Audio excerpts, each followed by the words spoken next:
আসসালামু আলাইকুম ওয়া রাহমাতুল্লাহি ওয়া বারাকাতুহু। আশা করি সবাই ভালো আছেন, সুস্থ আছেন। আপনাদের সবাইকে স্বাগতম আমাদের আরো একটি সেশনে পাইথন এর programming on B cloud beginner level. আজকের সেশনে আমরা সলভ করছি প্রবলেম 1157 এবং আমাদের টাইটেল হচ্ছে ডিভিজর্স 1। তো চলুন শুরু করা যাক।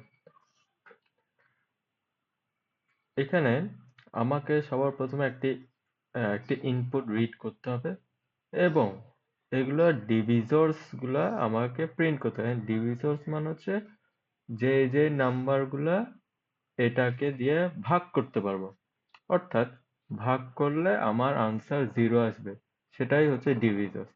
তো এটা হচ্ছে একদম সিম্পল, একদম ইজি একটা প্রবলেম। তো আমাদের এখানে নাম্বার যেটা হচ্ছে 6। তো আমরা এটাকে একটা ফর লুপে দিয়ে দিব। ফর লুপে দিয়ে আমরা i এর ভ্যালুটা ইনক্রিমেন্ট করতে থাকবো এবং i দিয়ে নাম্বারটাকে ভাগ করব। যদি ভাগ যায় তাহলে আমরা ভ্যালুটাকে প্রিন্ট করব, যদি না যায় তাহলে আমরা ইগনোর করব। ভেরি সিম্পল একটা প্রবলেম।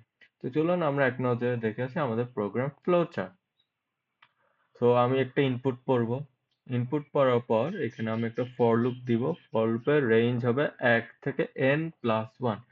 এখন কথা হচ্ছে n+1 কেন? কারণ n+1 মানে হচ্ছে এখানে ফর এক্সাম্পল আমাদের 6 দিয়ে 7 পর্যন্ত কাউন্ট হবে, বাট আমরা জানি ফর লুপ সবসময় লাস্ট ভ্যালু থেকে কম পর্যন্ত ইটারেট করে থাকে, এই কারণে n+1। এরপর যদি ভাগ যায় তাহলে আমরা সিম্পলি এটা প্রিন্ট করে ফেলবো। Very simple. তো চলুন আমরা কোডে যাই। সো ফার্স্টে কি হচ্ছে, n equals to integer input. এবার হচ্ছে আমরা কি করব, একটা for loop for i in range 1 থেকে n+1। এই ফর লুপ আমরা দিয়ে দিলাম। ফর লুপ দেওয়ার পর হচ্ছে আমরা চেক করব যে এটা ভাগ যায় কিনা। if n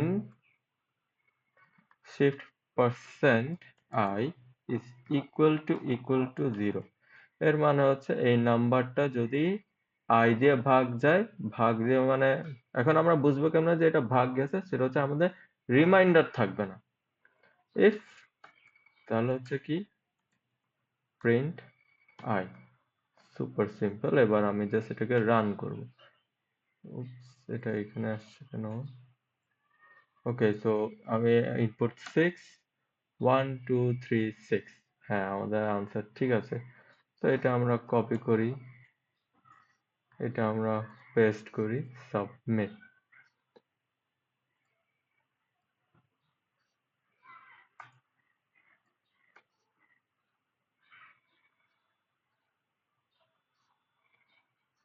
একদম সুপার সিম্পল একটা প্রবলেম ছিল। তো আজকের জন্য এতটুকুই। আগামীকাল আপনাদের সাথে ইনশাল্লাহ দেখা হচ্ছে এবং এটার পরের থেকে যে প্রবলেমগুলো ওগুলো একটু ডিফিকাল্ট হওয়া শুরু করবে, কিন্তু কোর কনসেপ্ট হচ্ছে এটাই থাকবে। তো সবাই অবশ্যই বাসায় প্র্যাকটিস করবেন এবং ভালো থাকবেন, সুস্থ থাকবেন।